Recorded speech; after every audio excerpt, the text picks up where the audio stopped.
नमस्कार दोस्तों। मैं आचार्य निम्मी अरोड़ा आप सभी का बहुत बहुत स्वागत करती हूँ और आने वाले हिंदू नव वर्ष की संवत्सर की आपको बहुत बहुत बधाई देती हूँ।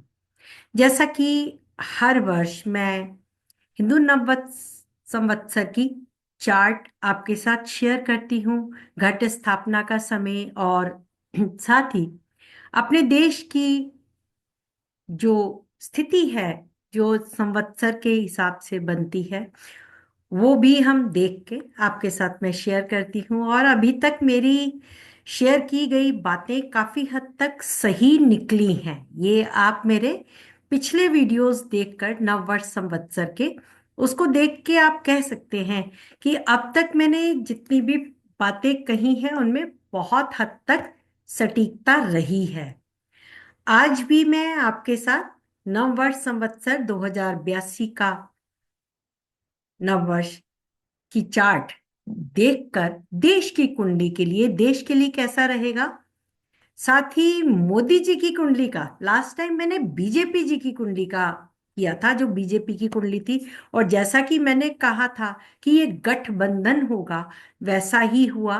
पूर्ण तरह उनको बहुमत नहीं मिला, जबकि बहुत लोग जो जा रहे थे कि और कोई जीतेगा, कांग्रेस जीतेगी और या बीजेपी बड़े ऊपर लेवल पे पूरा आ जाएगी। बट मेरी प्रेडिक्शन थी कि उन्हें पूर्ण बहुमत नहीं मिल पाएगा, लेकिन वो सत्ता में आएगी, ये भी था। तो आज भी हम इस कुंडली के द्वारा देखने का प्रयास करेंगे। तो चलते हैं हम अपने नववर्ष संवत्सर, इस वर्ष के राजा सूर्य। अब राजा सूर्य हैं, मंत्री भी सूर्य हैं, लेकिन कुछ लोग चंद्रमा को मंत्री मान रहे हैं। मैंने कुछ विद्वानों के मुंह से सुना है कि चंद्रमा है, तो उसको भी मैं आपको क्लियर करूंगी कि कैसे सूर्य ही मंत्री हैं और सूर्य ही राजा है। ये ग्रहों के भी राजा हैं और इस वर्ष के भी राजा और मंत्री भी हैं। तो हमारी 29 मार्च 2025 को प्रतिपदा तिथि आरंभ हो रही है। मैं आपको हर साल ये बात बताती हूँ कि प्रतिपदा हमारी जो आरंभ होती है, यानी अमांत अमावस्या जो समय होता है, बिल्कुल उसके बाद एकदम से प्रतिपदा आरंभ हो जाती है। तो हमारी प्रतिपदा तिथि का आरंभ 10:27 पे।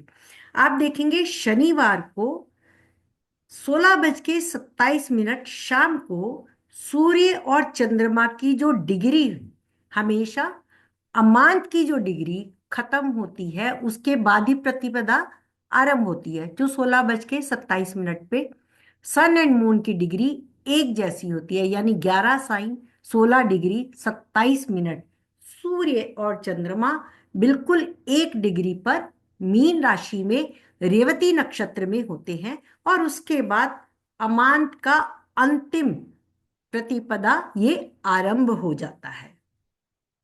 तो 30 मार्च सुबह की तिथि जो देखेगी वो सूर्य होगा और चैत्र माह स्टार्ट होगा, जिस दिन वह रविवार है, राजा सूर्य है। हमारी तिथि प्रतिपदा जो आरंभ हो रही है वो सुबह हो रही है, संडे के दिन, इतवार के दिन, रविवार के दिन। तो हमारे राजा सूर्य हुए और सन मेष संक्रांति 14 अप्रैल 2025 को होगी। उस दिन भी सूर्य का ही दिन होगा, क्योंकि यह तिथि जो है मिडनाइट में है। हमारी तिथि सुबह 5:30 बजे से मानी जाती है और दिन का तिथि का प्रवेश जो होगा वो सुबह होगा। वो सोमवार का दिन होने से चंद्रमा कुछ लोग कह रहे हैं, लेकिन तिथि जो होती है, जैसे हमारा दिन जो बदलता है इंग्लिश कैलेंडर का 12 बजे के बाद, रात के 12 बजे के बाद हमारे इंग्लिश कैलेंडर बदल जाता है। हिंदू तिथि के अनुसार सुबह 5:30 बजे के बाद हमारी तिथि आरंभ होती है और वह दिन रविवार है। सोमवार ना होने से इसे हम मंत्री को भी सूर्य ही मानेंगे। चंद्रमा भी आप कुछ विद्वान जो मान रहे हैं। अब संवत्सर इस बार आपको जानकारी दे रही हूं। हिंदू वर्ष का नाम ये मैं गूगल के आधार पर दे रही हूं। हिंदू वर्ष धर्म में वर्ष को संस्कृत में संवत्सर कहा जाता है। संवत्सर को आजकल सरल भाषा में संवत कहा जाता है। 60 संवत का ये चक्र आकाश में बृहस्पति और शनि की जो परस्पर स्थिति है उस पर आधारित होता है। बृहस्पति और शनि की कक्षाओं की अवधि लगभग 12 और 30 सौर वर्ष है, जो कि हर 30 वर्ष में, हर 12 वर्ष में ये दोनों अपनी उसी राशि पे आ जाते हैं जिस राशि पे ये थे। इन दो कक्षीय अवधियों में से कम सामान्य गुणक 60 सौर वर्ष हैं और हर 60 साल में दोनों ग्रह लगभग एक ही नक्षत्र निर्देशांक पर स्थित होंगे। यानी हर साल में, हर 60 साल बाद दोनों एक ही नक्षत्र पे होते हैं जहां उन्होंने 60 साल पहले आरंभ किया था। इस प्रकार एक 60 साल का एक चक्र बनता है और इसे ही संवत्सर कहा जाता है। और 60 संवत्सर के नाम भी होते हैं, जैसा कि इस संवत्सर का नाम सिद्धार्थी है। पिछले संवत्सर का नाम क्रोधी था। इसी दिन सूर्यदेव ने, ब्रह्मा जी ने सृष्टि की रचना आरंभ की थी, यानी मेष संक्रांति से ही, सूर्योदय से। और सम्राट विक्रमादित्य ने इसी दिन राज्य स्थापित किया था। इन्हीं के नाम पर विक्रमी संवत का पहला दिन प्रारंभ होता है। प्रभु श्री राम का राज्याभिषेक का दिन यही था। शक्ति और भक्ति के 9 दिन यानी नवरात्र का पहला दिन यही होता है, प्रतिपदा से ही आरंभ होता है। राजा विक्रमादित्य की भांति शालीवाहन ने हूणों को परास्त किया था और भारत में श्रेष्ठ राज्य स्थापित करने के लिए यही दिन चुना था, यानी विक्रमी संवत की स्थापना की। और युधिष्ठिर का भी राज्याभिषेक इसी दिन हुआ था।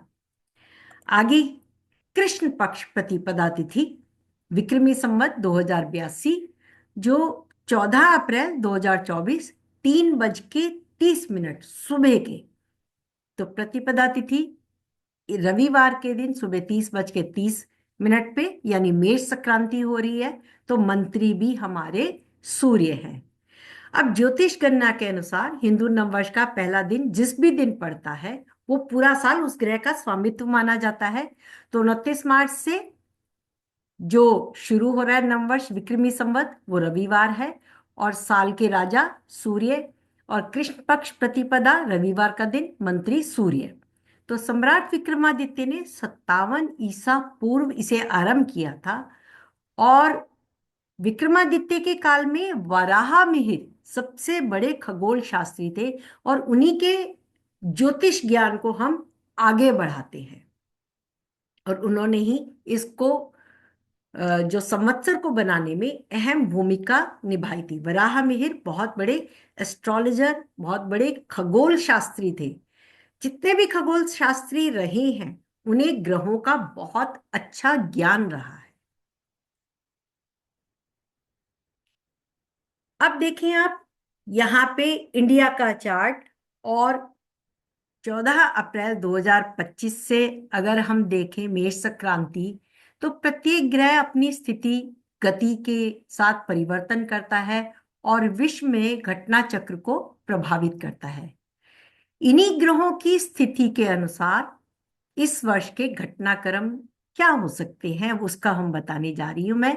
इस वर्ष के संवत्सर का नाम सिद्धार्थी है। नाम अनुसार फल इस प्रकार है कि वर्षा अच्छी होगी, राजनीतिक स्थिरता बनी रहेगी, सूर्य की अग्नि से शासन में प्रकोप भी आएगा। क्योंकि राजा और मंत्री दोनों सूर्य हैं, तो शासक कड़े अनुशासन में खुद भी रहेगा और प्रजा को भी रखेगा, अनुशासन का पालन करवाएगा। इस वर्ष राजा सूर्य होने से गर्मी का प्रकोप बहुत अधिक होगा। अकाल भी पड़ सकते हैं, लेकिन कहीं कहीं पर बहुत अधिक वर्षा और कहीं पर एकदम से सूखी धरती। कृषि भूमि के लिए किसानों को परेशानी का सामना करना पड़ सकता है। दूध के दाम बढ़ेंगे और राजनीतिक गलियारे में भी उथल पुथल का सामना करना पड़ेगा, संघर्ष होगा। क्योंकि राजा जो है वो मेष राशि, देश के 12वें भाव की मेष राशि है जो है। और अगर हम मीन राशि देखें तो वह भी त्रिश्राया भाव की मीन राशि है। और देश में इस वक्त भ्रामरी की दशा चल रही है। उस भ्रामरी के स्वामी भी बृहस्पति हैं और मीन राशि से बृहस्पति 6th हाउस में है। और 6th लॉर्ड इस वक्त मारक भाव में बैठकर जब ये आगे ट्रांजिट करेंगे आगे आने वाले समय में, तो धनु राशि बहुत अधिक प्रभावित होने वाली है। और मीन राशि से ही शनि भी देखेंगे। तो अचानक से गर्मी के कारण राजा शासक राजनीति में कुछ उथल पुथल के कारण, या देश के आंतरिक कलह, या विदेशों में युद्ध के कारण बहुत अधिक मृत्यु दर बढ़ेगी। इस वर्ष चैत्र और बैसाख के माह में प्राकृतिक प्रकोप और सावन के महीने में अधिक वर्षा होने से भी हानि हो सकती है। यह समय कहीं अधिक वर्षा, कहीं वर्षा की कमी, तो खाद्य पदार्थों में कमी होगी और साथ ही जनता में रोग से भी परेशानी होगी। क्योंकि बृहस्पति जब भी मिथुन राशि में ट्रांजिट करते हैं, जो कि जून में करेंगे आगे, जब भी ट्रांजिट करते हैं देश की राजनीति में भी उथल पुथल होती है और रोग भाव पर भी फर्क पड़ता है, क्योंकि वो अष्टमेश मूल त्रिकोण राशि का स्वामी है। तो रोगों में भी वृद्धि हो जाती है। विपरीत राजयोग यह बनाता है। कुछ राज्यों में भयंकर उत्पात, अग्निकांड, तूफान इत्यादि से जनता के धन की हानि होगी। उग्रवाद बढ़ेगा। देशद्रोही व्यक्तियों के कारण किसी प्रतिष्ठित राजनीतिज्ञ के निधन से जनता में शोक होगा। क्योंकि देश की कुंडली का अष्टम भाव, जो मैं कह रही हूं, डबल गोचर में आएगा और अष्टमेश मारक भाव में बैठकर अष्टम भाव को देखेगा। तो देश की, और शनि जो कारक है, मृत्यु के कारक हैं, जहां वो योग कारक है देश की कुंडली के, लेकिन त्रिश्राया भाव में बैठकर त्रिक भाव को देखेंगे। इस वर्ष का राजा और मंत्री दोनों पर एक ही ग्रह का अधिपत्य है, यानी किसी एक ग्रह का अधिपत्य हो तब उस ग्रह के कारकत्व में वृद्धि भी हो जाती है। तो राजा जो है वो कई बार मनमानी, कई देशों के भी मनमानी हो सकती है। शासक एकाधिपत्य का अधिकार रखता है और इस एकाधिपत्य के कारण, क्योंकि स्वयं ग्रहों के राजा इस वर्ष के राजा हैं, ग्रहों के राजा ही इस वर्ष के मंत्री हैं, तो एकाधिपत्य की लड़ाई होने से युद्ध जैसी स्थिति बनेगी। या पड़ोसी देशों में पाकिस्तान, चीन, बिहार, गुजरात, जम्मू कश्मीर, मिजोरम आदि सीमाओं पर उपद्रव या युद्ध जैसा माहौल बन सकता है। सीमा पर अशांति या युद्ध जैसी स्थिति होगी। मंगल जब यहां पर एक तो नीच के होंगे, तब देश में रोग या ऋण की स्थिति, देश में शत्रुओं की स्थिति ऐसे बन सकती है, रोग से लड़ने की। और जब मंगल धनु राशि में होंगे उस वक्त शनि और बृहस्पति की दृष्टि में भी होंगे। यह समय बहुत अधिक क्रुशियल होगा देश के लिए। यह बहुत अधिक परेशानी वाला समय हो सकता है, क्योंकि शनि और मंगल का 410 एक्सिस का 410 अक्ष पर परस्पर दृष्टि होगी। और साथ ही बृहस्पति कंट्रोल करने की कोशिश करेंगे, लेकिन अष्टम भाव बली होगा, और ये मंगल के मित्र की राशि।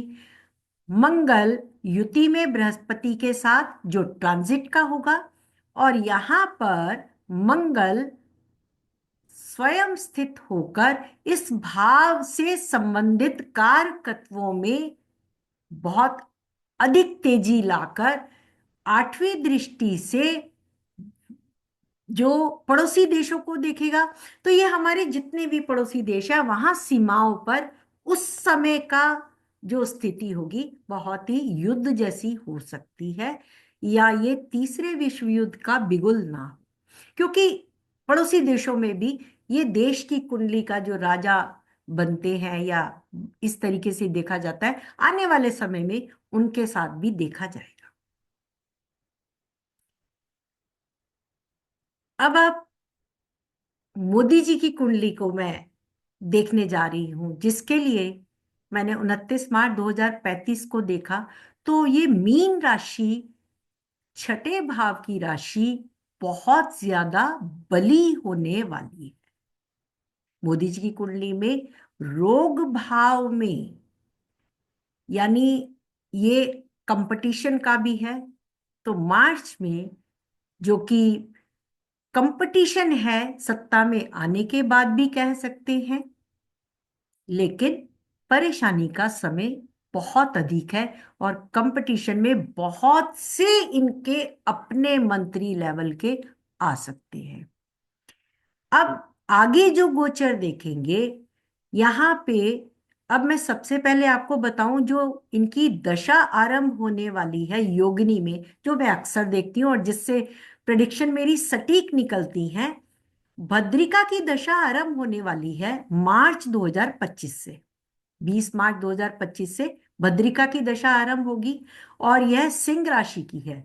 भद्रिका के स्वामी बुध है, और इसके नक्षत्र लॉर्ड मघा जो है वो केतु हैं। यहां विदेश में तो पताका फहरेगी, किंतु ये बुध वक्री है और धर्म के स्वामी होकर उच्च के हैं। क्या मोदी जी कुछ ऐसा निर्णय लेने वाले हैं जो देश के लिए बहुत अ, विचारणीय होगा? क्योंकि यहां पर अगर मैं देखूं तो बृहस्पति के ऊपर यहां बृहस्पति की दृष्टि होगी पंचम भाव जनता के लिए। तीसरा भाव डबल गोचर में शनि और बृहस्पति से होगा, और जब मंगल आकर शनि के साथ यहां से देखेगा, तब मुझे लगता है मोदी जी कहीं ये विचार, जैसे मैंने पहले भी कहा था, संन्यास लेने का, या उन्हें मैं कहूंगी उनके लिए अपील करूंगी कि उनको अपनी सिक्योरिटी का बहुत ध्यान रखना चाहिए। ये समय बहुत ही परेशान करने वाला है, बहुत अधिक। शनि यहां ट्रांजिट करके अष्टम भाव अष्टमेश, जो बृहस्पति की दृष्टि वहां पे होगी, शुक्र भी उन दिनों अगर आ जाएगा तो ये परेशानी वाला समय बहुत अधिक होगा। भद्रिका की दशा विदेशों में या तो इन्हें बहुत नाम देगी, उच्च पद देगी, या बिल्कुल नीचे ले आएगी, क्योंकि मघा नक्षत्र सूर्य के साथ अपनी पताका फैलाता है सिंह राशि का। यहां पर यह उत्तरा फाल्गुनी उत्तरा फाल्गुनी उत्तरा फाल्गुनी है। तो आप ये देखिए, इनकी पताका विदेशों में अभी फहरा रही है। ये समय बहुत ऊपर या बहुत नीचे का एकदम का है। ग्रहों का स्थान, मंगल की दशा, मंगल में शनि की दशा फरवरी 2026 तक है। तो मंगल जो है वो पद प्राप्ति के स्वामी हैं, मार्केश भी हैं, मंगल इनके बली हैं, स्ट्रांग हैं, मारक भाव को भी बल दे रहे हैं और मन की स्थिति को भी बल दे रहे हैं। यहां पर उन्हें बहुत ज्यादा सोच समझकर चलने का समय है। ये समय उनका बुध में शनि की दशा नवंबर 2025 से है। अधिक विचारणीय समय भद्रिका में उल्का की दशा, और उल्का स्वामी ट्रांजिट में बुध को देखेगा। बुध भद्रिका के स्वामी है। केतु को देखेगा, केतु भद्रिका के नक्षत्र लॉर्ड है। तो मित्रों, घट स्थापना का रह गया, I am so sorry. Hindu नववर्ष 2025 विक्रमी संवत 2082 रविवार को 30 मार्च को आपकी प्रतिपदा तिथि आरंभ हो रही है, जो 4/27 शाम को ही। तो प्रतिपदा तिथि सुबह 30 मार्च 12:49 पर समाप्त हो रही है।